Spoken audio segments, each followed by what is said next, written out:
Friends subscribe करनियंतु Odia गपशप channel को और पाखरे थिबा बेल आइकन को क्लिक कर दियंतु जहाँ फल आमर नूतन वीडियो नोटिफिकेशन सर्वप्रथमे आपण पाई परिबे एवं आम चैनल माध्यम रे बहुत किछि शिक्षणीय कथा जानि परिबे।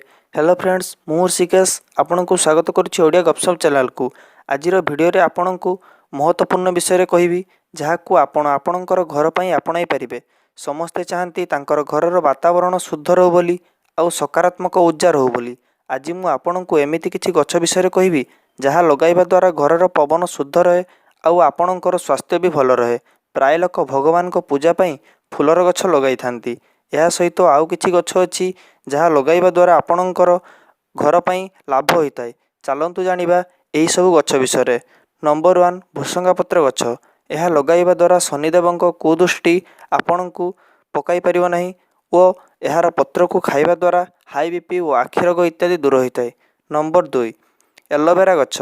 यह लगाइबा द्वारा घरर जलवायु शुद्ध रहे और नकारात्मक ऊर्जा दूर होता है और यह अम्लजान गैस अधिक परिमाण छाड़ी थाए और कार्बन गैस को से निजे ग्रहण करिथाए। नंबर 3 स्पाइडर गछ। यह लगाइबा द्वारा अल्प परिमाण रे अधिक और अम्लजान गैस छाड़ी थाए और नकारात्मक ऊर्जा को दूर करथाए। आपण माने मोर ए वीडियो देखिथिबार धन्यवाद। फ्रेंड्स सब्सक्राइब करनी।